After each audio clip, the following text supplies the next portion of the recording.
Well, it turns out the North Pole is closer than you think, just a short drive from downtown Cleveland. It's where the real deal Santa saves the best gifts for kids who are dying and for their families long after they've lived through the worst day of their lives. Channel 3's Dawn Kendrick has a story that started with the power of one. Hi, Dawn.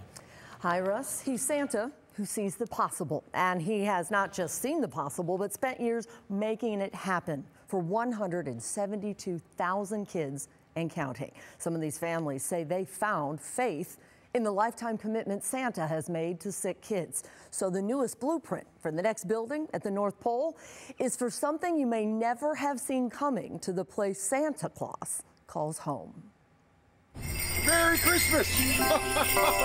The jolly old elf rolled in larger than life. Everybody, Merry Christmas! The real deal, from his beard to his boots. Hi! And it was at this very same place, 36 years ago, that a young boy named Joey, bald with a scar across his head, came straight from the hospital, crawled up on Santa's lap. But instead of asking for something like Cool fidget spinner, Joey chose a gift for his mom instead. and he said, Santa, you know I'm dying. Just make my mommy happy. And she wanted one last picture, one last Christmas. With that, the minister of Mary was on a mission to get to as many terminally sick kids as he could. Very quickly after that, we started seeing every child in the hospital. So now we see all the hospitals from Cincinnati to Pittsburgh. And thousands even come to Santa at the North Pole, of course. Santa built Hideaway Hollow just for them, with an ice cream store, a general store, a tailor shop, even the real deal reindeer. But something was missing. Everybody, I want to show you what is going to be the North Pole Chapel. A chapel on the way because Santa has seen so many kids and families find faith, sometimes for the first time, in the hardest time of their lives. 23-year-old Jordan spent his entire life dealing with one debilitating disability after another. Jordan knew he was going to pass away. He knew he was going to die. But Jordan saw his friend Santa as a sort of gateway to heaven. He had to talk to Santa to know that it was okay. He was going to be okay when he passed away. And because Jordan's heart, soul, and mind were more like a 10-year-old. He was so much in love with Christmas. He was determined he was going to live through Christmas, and he did. He had to see Santa, and he passed away January 4th. My hardest trip was sitting down with Jordan, telling him that it was okay to die, that he would not be forgotten. And they prayed together, that was very big for Jordan. Like I said, Jordan's faith was very strong. They swear this sunbeam was shining squarely on Santa and his buddy. And I told him to make way, because someday I'm going to come visit him. But first things first. To me, this was always the ideal location for the chapel. Scheduled to be completed next summer, the chapel will stand in the name of Jordan and all the others who have gone before. The walls lined with their pictures.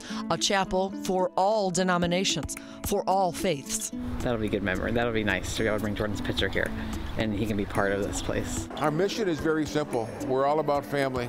Merry Christmas. Merry Christmas. Thank you. Jordan and so many others live on here, kind of like the spirit of Christmas at Hideaway Hollow. We're here to celebrate Christmas every day of the year. Who knew?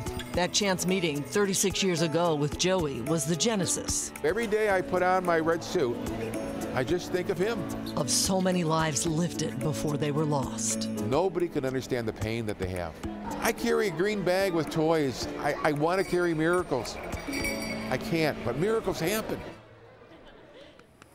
And most recently, Santa gave baby Mary Vlegels and her parents the gift of a Christmas that was not promised. 11 weeks old, Mary had only days to live, so Santa, like he always does, made a house call and celebrated Christmas in November.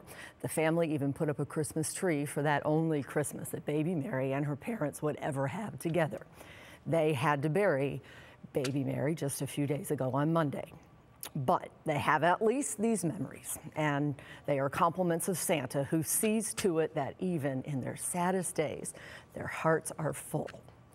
And when Santa starts something like this, don't you know, this community here in Northeast Ohio rises up. Almost all of the construction, the people are donating services, they're donating supplies. There's a fundraiser we just found out about online that's already been planned, 100% of the proceeds. And so round and round it goes, the power of one. Yeah. Wow. Santa's magical. You gotta believe, right? Yes, I believe. All right. Thank you, Don. Thanks, Don.